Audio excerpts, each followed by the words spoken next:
Welcome to the Big Bright podcast. I'm Vic, the brand marketing and communications manager at Bright, and today I'm chatting to our very own freelance copywriting legend, Andy Baker. Andy writes content for a range of industries, including agencies, digital wellbeing, tech, sustainability, music, product design, and fashion. He's a creative wordsmith behind many of our blog posts and always has a quirky idea up his sleeve to help us reach our target audience. In this episode, we'll discover how Andy generates such engaging copy, what tech brands can be doing with their content, and what you should consider when bringing a freelance copywriter into your strategy. So, Andy, welcome to the podcast. Thank you so much for being here. Hi, Vic. Thanks for having me. It's great to be here. Oh, you're very welcome. Honestly, it's an absolute pleasure. We've been really excited to talk to you. We've been working with you for a few months now, and I think just the way that you've sort of, adapted to the way our business works and our content, and you've understood our brand, it just made you like an ideal person to come onto the podcast and talk about creativity and how you come up with content. So honestly, we are really, really grateful that you came to join us today. I suppose the best place to start is, well, talking all about you.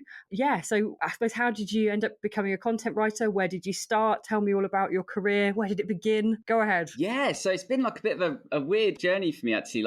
Funnily enough, I actually started working at a tech company many moons ago. So yeah, when was that? Like maybe 2010 or 11? And they sort of did like webcasting and AV, which like by their own admission is probably not like the most exciting stuff to try and build a content strategy around. You know, I was doing accounts, admin, and then I fell into kind of doing the bid writing and the tender writing and stuff. And that's where I started like cutting my teeth and trying to work with product teams like UX designers and stuff and sort of get all the complex stuff out of their heads and kind of make it a bit more easy to digest, you know, so we could win these tenders. And then from there, like they kind of didn't have like a major like marketing department, but they were, you know, thinking, oh, we should probably be doing a little bit more with like SEO in terms of like optimizing the site and stuff, because they had like a lot of authority, you know, loads of external links and stuff. So from there, I got into like kind of looking after their editorial and kind of writing their blog post, again, like trying to take, you know, this really like complex stuff and give it like a, I don't know, just interesting, quirky spin and stuff. And then I kind of really got a taste for it, and we got pushed up the Google rankings. It was all going really well. And from there, I was thinking, you know, I quite like this. I went and did like a part-time journalism diploma while I was working there that had the, you know, quarter life crisis, like late 20s, and then decided it was time to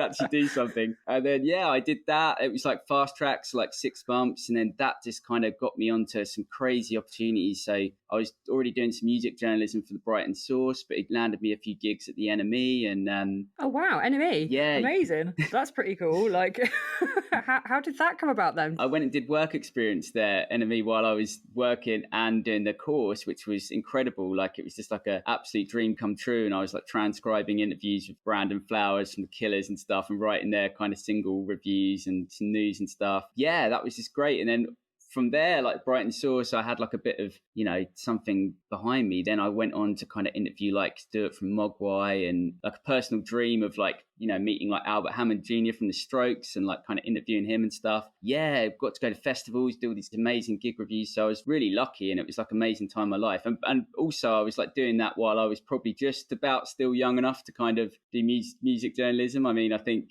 I soon realised it was a bit of a young man's game. I don't think I could hack it anymore. I don't know why you keep saying this. You keep saying about like quarter life crisis, young man's game. Like honestly, Baker, you look ridiculously young. I mean, I still believe that we're both incredibly youthful. So I mean, it's absolute rubbish as far as I'm concerned. But I think it's a really interesting thing. So I'm really surprised why I didn't know some of this stuff. I had no idea that you did anything with Mogwai as well. That's so cool. You ended up doing that then. How did you switch to freelancing? How did that happen? Yeah. Since you've gone on that journey. So I was doing all that stuff. And then while I was still working at Public Eye, like I was doing all this stuff on the side. So obviously doing some early freelance bits as well before I went full time. I then got poached and like worked at my first agency. So like working at a proper, you know, ad agency there, and kind of got some agency experience and stuff. Fast forward, I spent a few years working at different creative agencies. Long story short, like we went into lockdown. I was working at my last agency. I've spoken to friends and stuff. It's given a lot of people like some perspective. I had a lot more time on my hands to kind of think about what I wanted to do. And yeah, it just all kind of became really clear to me. I mean, it was something that I've always kind of thought about doing, and people have recommended me doing, but like I'm a writer, I'm terrible at maths. So like the idea of doing my taxes and stuff was just like terrifying. You know, all of these silly things, you know, just like, oh, what if I don't get the work in. And, I was quite anxious. And then I just sort of took the plunge. One of the things I loved most about working at an agency was being around my team,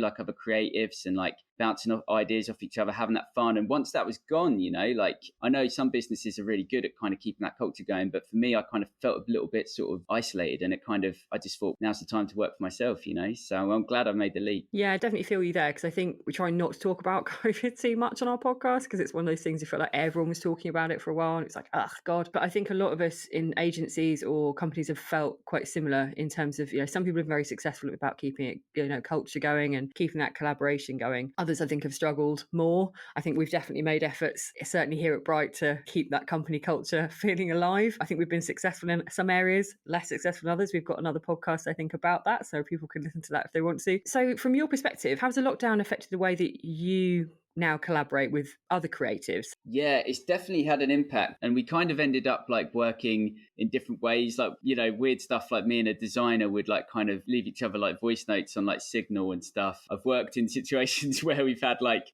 workshops. We use like Miro as like a collaboration tool, which I think is quite a good one if, you're doing like a tone of voice workshop or something. Obviously, it's not like a major substitute for the real thing, but I have found it's been really nice still, because even when I'm not working on creatives, like I found that they'll still call me, like my old creative director might call me for like advice on like a campaign he's putting together.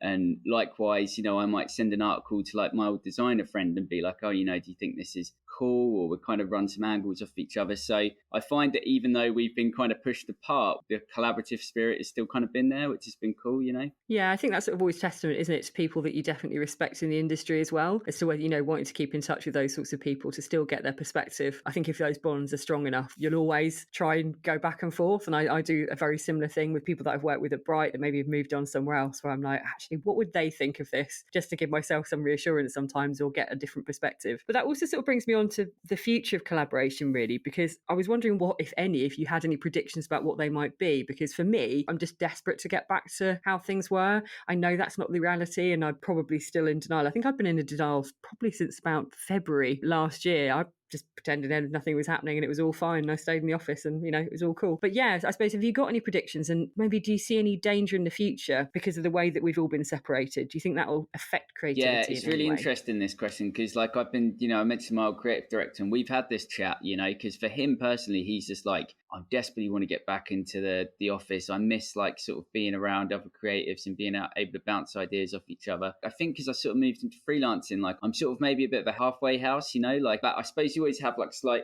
rose tinted glasses, about like how things were. I remember sometimes in the agency, like we're trying to be creative and, it doesn't matter what color you paint the walls, like in my opinion, if you're staring at the same walls like all week, it kind of can become like a bit stagnant, So I think like a balance is crucial. Like I see us maybe moving towards like a bit more of a flexible way of working, where you can get together for those big creative meets, and have that change of scenery and like bring all of your energy to that session, and then maybe just switch it up a little bit. I know personally for me, like I fall into bad habits like everyone. Like I'm kind of used to working from home now, and I'm thinking tomorrow I'm going to go to, small batch and I'm going to change my scenery and I'm going to work in there. And then I managed to write an article from home. I'm like, no, it's fine. I don't need to do that. But I honestly think it's just maybe switching up that scenery, now and again is just, maybe once or twice a week could probably do so much good. Well, what you were just saying about obviously the creatives as a role, if you think about how we all worked before, no matter what your role in a business, even in an agency, like so you could work in finance in an agency, you could be working creative, you could be doing SEO where you need to be really analytical. Everyone was working in the same space, doing the same thing. We're all going to the same place every day, expected to do very different jobs. And I think when we think about how creatives work, that sort of need to change up the space, to move into different spaces. And I think certainly here at the Bright office, which sadly hasn't been used for about a year and a half, we ended up creating specific creative spaces for people in marketing, for example. Not just marketing, but that was a real need. Like on the wish list of stuff, we were like, we need to go other places, not just sit at our desks and try and think about creative campaigns. That doesn't work for us. So I think this sort of hybrid model that you're talking about is definitely probably the way that it is going. Yeah, I just think it's interesting to think about that way that we've just been conditioned into putting people into rooms and boxes for such a long time, and now people are breaking free, and it's like a weird sort of revolution, and it's sort of quite exciting on some side. For me, still it feels slightly terrifying on other, because when people don't want to come back to the office at the moment, I'm really struggling to get my head around that, because human interaction is is like an essential part. It's like my lifeblood. Without being able to bounce things off an actual person, that I can see and touch, I still find that quite difficult. But yeah, no, I find that really interesting. I think, yeah, you're probably right. The hybrid model is the way that we're going to go. If we can't collaborate in the way that we did before, where would you say that you get most of your inspiration at the moment? Where do you get your inspiration from? Obviously, apart from small batch coffee, which is like a wonderful place to go and sit. Yeah, I mean, I tell you what, that's one thing that like I can't argue that hasn't been affected, by the situation we've been in, because obviously when you're stuck in your flat and stuff, not even just that, you're not having so many real life conversations with people, and you're putting yourself into situations with people where you can learn off of them, even if it's just down the pub, you might meet a stranger and they give you a fresh hot take on something, like I end up just like buy a load of books, and I might not read them cover to cover, but just like I'll just try and find sources of inspiration. When I wrote an article for you guys about like AI, like I kind of had the idea, but then I was just like, right, I'm just going to buy some books on Amazon, like quite cheap and stuff, used, and I just got them there as reference points. But yeah, I think just like trying to break your like general news cycle of sites that you might visit, try and read up about different things, staying abreast of like tech news and stuff and what's coming up in marketing, but also being conscious not to follow the trends is a fine balance. Just bring like an unexpected approach to like an idea. If you got an idea, just try and attack it from like a different angle, and you're always going to end up with something maybe slightly interesting. Writing about AI, but then trying to link it to the fact that it was like the anniversary of like artificial intelligence and like Terminator 2, and just sometimes like things just kind of hit right at the right time. Yeah, no, it's one of my favorite articles as well. I was very grateful for that one, being like massively into T2, obviously. So yeah, that was an amazing one for you to do. Got something there. So what are the last 3 books that you bought? And you can be honest with me, if it is Jerry Halliwell's autobiography, I won't be offended by that. So whatever it is, Baker. Oh my God. I mean, there's probably like not, I don't know, it's going to get a bit like serious, like The Uninhabitable Earth. It's not bedtime reading, I tell you that much. And like Less is More, which again is trying to imagine in a world where we can do more with less consumer items and stuff. But equally at the same time, like, my friends just lent me the novel that Die Hard was based on. So, I doubt I'm going to find much to inspire me in there, but, it's good to have a mix of things going on. I don't know. I think we can probably work with that, to be honest. There's bound to be some kind of article that can come from that.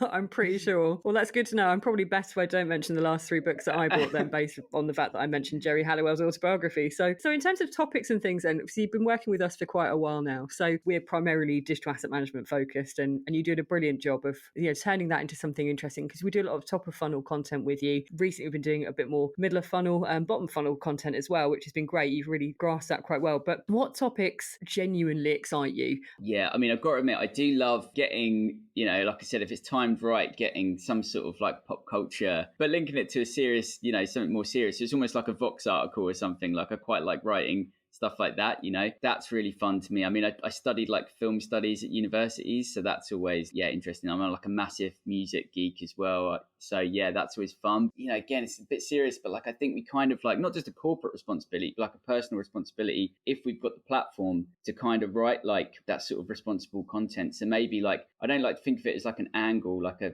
sustainability angle, because that just kind of makes me cringe because it's bigger than an angle. I don't know, just like kind of using that platform to kind of have something of value to say. And maybe, we're so used to working in a certain way, it's good to maybe look at things slightly differently. There's so much misinformation now and kind of tribalism online on like social. I don't blame any individual, because I think, if you're getting aggregated content on social and sent down a certain path, like how could you think any different than what you're reading? But I think there's like an opportunity for people to use their platform to kind of, say something of value and inform people and stuff. So I quite like, combating the greenwashing with some content that adds some value, So similarly, are there any subjects that you would never write about or that you hate? When GDPR was a thing, I was writing a lot of like data compliance content and, talk about topics that you try and add an interesting spin to. That was probably the biggest challenge I had. But I think now personally, like I'm more interested in working with clients that at least are kind of well-meaning. If it's quite an awful corporation that are doing bad things, then I'm going to kindly say no. Recently, I've done some work with a client who's really lovely, and she was running her own like digital wellbeing company. So doing that sort of digital detox stuff, especially after I just watched like The Social Dilemma, and I was like really questioning my own kind of endless scrolling, I thought this is a really good thing, and I got a real buzz out of doing that because I thought it's like adding some value. We all consume, we all need to create products and stuff, but are conscious of like their processes and are trying to like add a little good to the world and sort of not just take from it is a plus for me. Such a lovely man. Such a lovely man. Put me to shame, honestly. One thing that I think personally, the brilliant things about working with you, your creative approach to content and the way that basically you take out the headache for me of coming up with all the ideas. I think it's one of the really stressful things about being a marketing manager or a brand manager or anyone, even sort of sometimes being just responsible for the content strategy, is knowing the sorts of content that we need to get out there, understanding the themes, but not necessarily being able to come up with all of the creative ideas. And so as somebody who is sort of creating content for a SaaS tech company, how do you come up with the ideas when the subject can be either quite complicated and I could probably say dry sometimes? We were saying about GDPR a minute ago. Don't like to think ours is that dry. I think we've got some really interesting stuff around tech, but some of the themes can be a little bit complex. And what do you think sort of the key focus for brands should be when they're creating content? Yeah, I think the big one is, it sounds super obvious, but just like never create content for like the sake of it. Like I think if you're thinking, right, I should be creating content and we need to get it out there, you're on the back foot, like I think you should always be thinking like, what can I create that's got some value, and it's a hard task. What can I create that hasn't been said before? And like, you're not always going to be able to like succeed, like if you're writing something, like you said, that some of that stuff that's, middle or low down the funnel and stuff, it's hard. There is a lot of content maybe out there that's similar. So that's when you have to think, right, how can I attack it? How can I take a different approach? How can I come at it from a different angle if possible? And I think just being like true to yourself, like the stuff that's like so important for brands personally, like, and maybe I'm a bit biased, is having that tone of voice locked down, don't just take a colloquial, like cheeky tone of voice because that's like the hot thing to do. But like, if it works for your brand and it ties in with your values,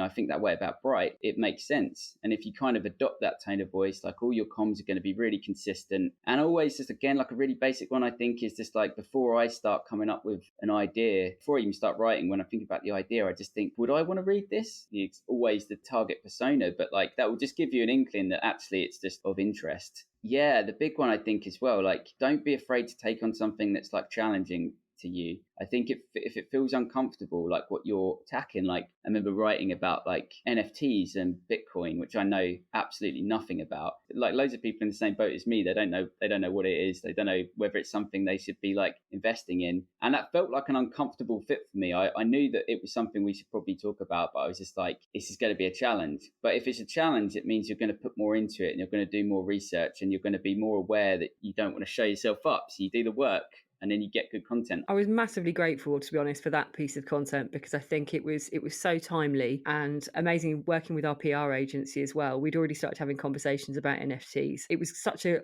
great position to be in. It's quite rare sometimes when you can go, aha, I have some content about that already.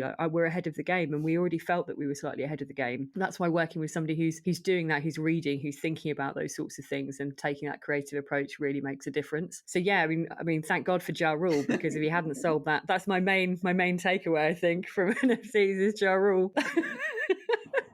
I can't remember how much it was. He sold the Fire Festival logo, but it was a creation, I think, that he'd made of his own. So I think he'd done a painting of the Fire Festival logo for $230,000, I think. I can't remember. I need to check the blog post. But yeah, my one fact about NFTs. But it's interesting because we've been talking about it a lot with digital asset management, and how do NFTs really work with DAM? Is that, how relevant is that? And I think it's the challenging one, because I think with NFTs, people are trying to house and secure those digital assets and not necessarily share them so freely. But I'm sure it's a conversation that's going to continue. So yeah, that was definitely a good one. You were on the ball on that. Oh, for sorry. Sure. I just was really keen for you not to pick up like my Muttley laugh on the podcast, but you just caught me off guard with Ja Rule there. So that's on there now. Amazing. I think we have to keep this in anyway, so it's absolutely fine. I love the Muttley laugh. What would you say is your process then? We're talking about how to create engaging content. Where do you start with that stuff? I tell you what, I feel like it's actually got a lot easier since I've gone freelance, because although it's the same problem, I'm still working with clients. I still, need to come up with ideas. Just like kind of being outside of an agency setting, and sort of, it just feels like a pressure has been slightly relieved on me, Maybe it's just knowing that it's, I can do it in my own time and stuff.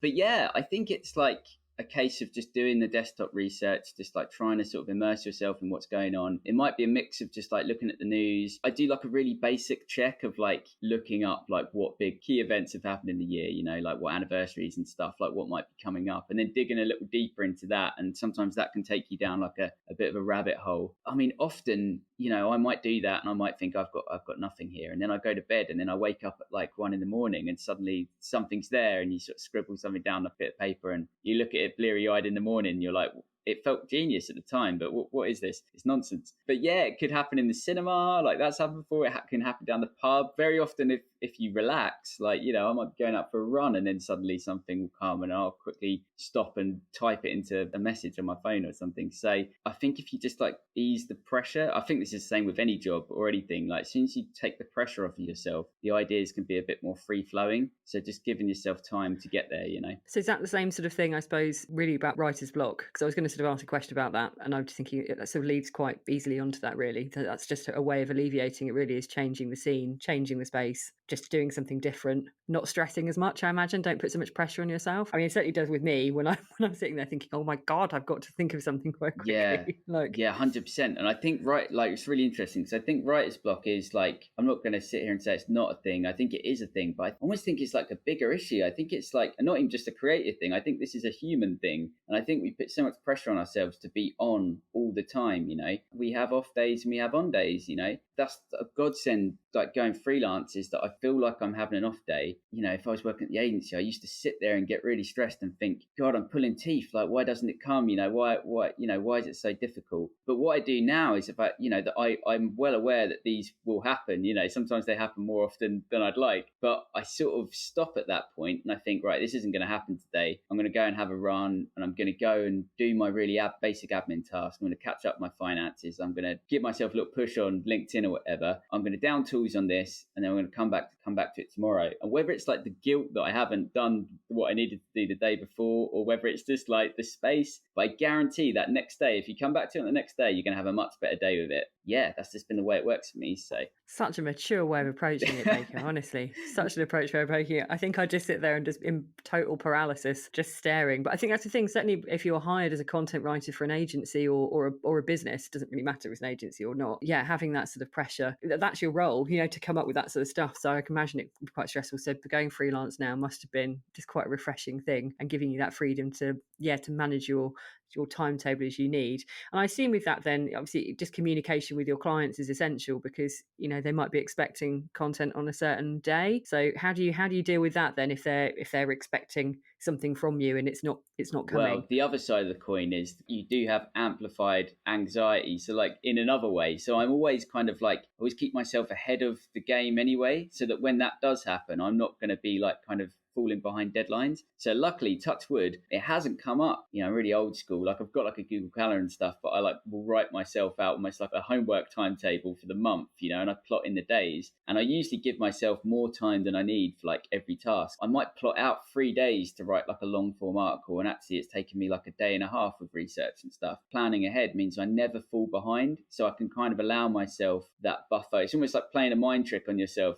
like thinking you give yourself way more time than you need. Because you have that time, you never do it in time. You always fall behind a little bit. But because you planned ahead, you're never stuck and you never let anybody down. So yeah, it's a weird mental dance you do with yourself around your work every month, but it seems to work for me. So yeah, I'd recommend it. Well, I haven't had any complaints so far in terms of delays on stuff, so I'm going to say you've pretty much got it down pat by the sound of it. And I was going to say, obviously, because there are things like feedback and things come into that as well, because it's not just you writing articles, sending it out and then it's all done. And so obviously feedback is going to be quite a huge part of that as well. And open and honest feedback is something that's sort of really important to us here at Bright, and we definitely try to deliver timely, considered and constructed feedback, I'd say, which I hope we do. I'm very aware that people don't always like giving feedback. It doesn't come naturally to everyone. I've experienced people sort of that find it very daunting. They don't want to hurt people's feelings. They don't know how to tackle it, where to start. So have you got any advice that you would sort of give for people that are giving feedback, how they can deliver it, how they can get the best out of you or a content writer to make it a successful relationship and a positive relationship? Yeah, I mean, firstly, you guys do like a really, really good job on feedback. Yeah, I can sort of see it from both sides. Because I think like when you're a copywriter or a designer or anybody like creating something, you always feel not precious, but like it can be a terrifying experience. And I think it doesn't matter how long you've been doing the job, you're always going to have like that imposter syndrome and you're kind of a bit paralyzed. I never deliver anything unless I think it's ready and I've done a good job. I might sit on it for a couple of days and go back to it, but it doesn't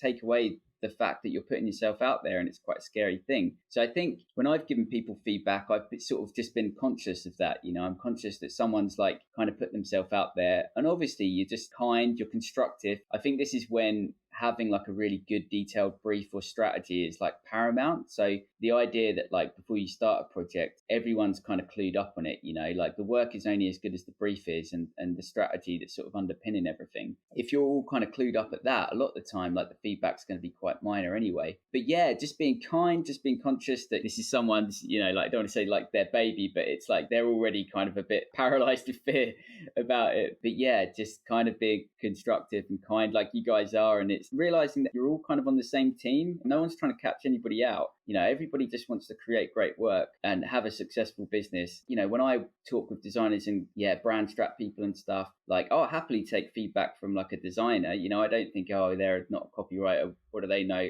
For my opinion, they're bringing a fresh perspective. I think that crossing of the streams between like departments and getting other people in can be like so brilliant for creative work. Definitely. So what you're talking about there, where people do get involved and they understand the process, and I think that's the ideal. Sometimes you can be in situations where you get feedback from people that maybe you don't agree with the feedback. Maybe you think that actually the suggestions they're making are potentially maybe damaging for the content you've created. What we're describing is that sort of ideal situation where people they're sort of on the same page, they've worked together for long enough, they sort of get it. Maybe larger corporate, sometimes somebody will just go, actually, hang on a minute, I just don't like that, and I think that's a terrible idea, or that's not going to work for our audience, or they'll just change the tone, or whatever it is. How do you think you would sort of handle that situation? Yeah, you're right. That's like the ideal situation stuff. And I think there's something to be said of, you should be able to feel confident enough to stand by your work and stand by your guns, as long as you've got the rationale to back up like what you're doing, And I've had it, I've been there before, but I don't like it isn't feedback, and that's not constructive. There should be rationale like on both sides, you know what I mean? Like I think if someone can like evidence why it doesn't work, from like you said, I don't think it's going to work for our target persona, or I don't think the tone of voice matches our brand, or I suppose it's like any good marketing, like it should be backed up by evidence. You should be able to evidence everything you're doing, if it's not working for them, but they can evidence like why. I'd never have a problem sort of changing it. Like I said, you should be able to stand by your work as well if you're confident and you've done the work, you've done the research. Sometimes, like I said, too many chefs can like spoil the broth, so you want to like cross the streams, but you don't want everybody chipping in with feedback, because that's going to kind of make things like hideously inconsistent. So assign one person that's like the right person, who's got that kind of like diplomatic approach, but also knows their stuff. One person to QA the work and proof it. That's perfect. Yeah, I think it's a really good tip actually, because it's very tempting sometimes to, with the best will in the world, trying to get people involved in stuff, that sometimes people invite too many people to the party and the party just becomes horrendous, and then everyone just wants actually to leave. So no, I totally agree with that. I think choosing your stakeholders really carefully, having one sort of conduit sometimes for feedback is a really good thing to do. We certainly try and package things up if we can in one go, or go through and give it good explanation for why you think that something's right. Just like you were saying, I don't like it isn't feedback. That's not helpful. How can we enable you to make the changes you need to make and be as best informed as you possibly can? We're giving some quite good tips here anyway, but we do like to try and give our audience some tangible hints and tips to take away from the podcast. So if anyone was sort of out there that are looking to maybe partner up with a freelance content creator, have you got any tips for a successful relationship? I'm sure feedback was probably in there, so we might have covered some of that. Firstly, go on LinkedIn, look up Andy Baker, like I'm on media. No, joke.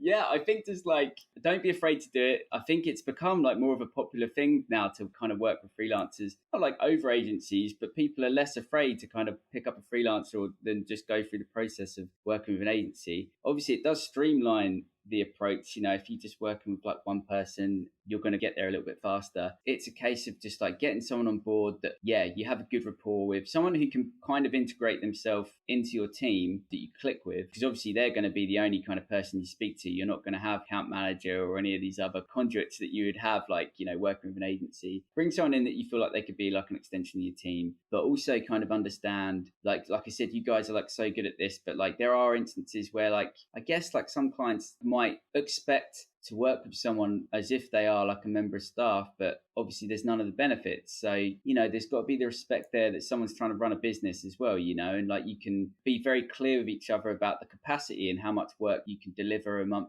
Freelancers not going to be over promising and disappoint the client. Just be really upfront about your capacity and honest with each other. And just know everybody wants it to be a success. So just, understand that like we're not robots. I think it could be like a really, really great thing. But, like as you would hiring any staff, just kind of do due diligence and just make sure you kind of click with the person, There's so many great freelancers out there, and like you can find plenty of people on LinkedIn and that's the great thing. Their portfolio's there for you to see, whether it be design or whether it be like, their medium, you can see their work firsthand. So do you reckon, so LinkedIn's a good place for people to start looking, Medium's a good place for people to look. Is there anywhere else that you'd suggest that they look for people? I think like LinkedIn is just a great one. Medium, like for writers, I would just say is 100% the place. Sort of two top places you'd sort of recommend that people started searching? Yeah, I mean, there might be like stuff on, you could probably find some stuff on social, but being like grandpa over here is trying to like limit his social media usage, so I only really use LinkedIn these days, but I'm sure on Insta or whatever you might be able to find some hot tips. Definitely. I mean, the other place I would probably recommend as well is co-working spaces. Yeah. So there's lots of co-working spaces around at the moment. So we're really lucky enough in our building to have one called Platform 9, which is full of amazing creatives, and you can post things out on their job boards, and there's always sort of people looking for new creative opportunities. So that's always a good place to start. I'm totally with you on the relationship side of things, how to build that. I think it's being realistic about your expectations as a person employing the freelancer. So think about capacity, what your expectations are, and try and map those out at the beginning and see if they match very well with the person that you're going to be working with. And your expectations could be totally crazy. I think it's also on the freelance person as well, maybe to explain sometimes, to realign those things. That are definitely things to look out for. And I think sometimes just give people a bit of a trial run, just sort of, let's try working on one piece of content together, see how we get on. And a good brief, I think, would be my tip as well, is making sure that you brief somebody properly and effectively. So if you are going to give them a trial run, don't just say, well, I want a bit of content written about this. Actually do some research. If you need keyword research doing, do it yourself, or you could ask them to do it if that's one of their skills. But briefs are probably the best way to set someone up for success, I would hope. Yeah, 100%. You're so right. Like the brief is everything. Like I said, the work's only as good as the brief. It's in it's in the client's best interest to kind of create the great brief, because then you don't have, so much, if any, back and forth with like the amends and stuff as well, which the freelancer would have to factor on into their day rate. They're going to have like an extra day of amends and stuff, which I tend to try not to factor in. I try to factor in like a research time, ideation time and writing, roll in the amends, because I think if the brief's right and you're locked in the strategy, then that's minimal, the amends time. So that's the way it should be, really. Cool. So I have one final question for you, Baker. So this is, now I just want you to bear this could be you doing anything. So I was going to say, it doesn't have to be creating content for fabulous people like me, but what would be your dream role, your dream thing to do? I suppose it could be your dream thing to do, your dream role, or your dream industry to work in. If you'd asked me when I was like a 15-year-old boy, I would have said like, right, I want to be, watching Almost Famous and Fear and Loathing in Las Vegas. I say, I want to be a gonzo journalist and go out on the road with some really cool bands. I've experienced some of that now and I'm too old, so that's over. But I think like if I wasn't going to have like a vegan taco truck in Brighton, I'm pretty happy with what I'm doing. And I've got something going on at the moment where like I'm working with an old colleague of mine, and we're kind of going to be working with more and more clients to kind of help them with their sustainability targets. So kind of like trying to go for like this sort of bigger companies, the sleeping giants that maybe know that they've got the capacity to kind of make a bit of a difference, but maybe don't know quite how to do it. What we're doing is going to be sort of working with them on like their advertising, their copy and stuff, but taking a bit of a hit on the bottom line ourselves, but sort of asking them to do the same. And then that sort of money that we might have made on it will go towards like a project of their choosing and ours as well. So it could be tree planting, or it could be kind of like getting sort of running water in a village, or like doing something that is trying to change the landscape of the advertising industry a little bit, or, because sometimes it's got a bit of a bad name, and just sort of trying to kind of be part of the solution instead of the problem. So that's my serious note for the end of the podcast. Amazing. Well, that sounds pretty good to me. Well, don't leave me just yet, will you? Yeah, I'll need you for a little bit longer when we're doing some more content. So I've just got to say, I mean, it's been an absolute pleasure. Thank you so much for joining us. You've given us loads of really interesting insight into the way that you work. And yes, if anybody is looking, obviously don't steal him from me, but if anybody is looking for any help, we are going to be creating a blog post to go alongside this podcast. So we'll put Andy's contact details on there. Maybe don't get in touch immediately because I've got some plans for him for the next few months. Yeah, thank you once again. It's been an absolute pleasure. We really, really appreciate it. Cheers, Andy. Thanks so much. It's been lovely. Always a pleasure talking to you, and thanks for having me. Really appreciate it. Thanks for listening to the Big Bright podcast. Make sure to subscribe to never miss an episode and check out our website at builtbybright.com.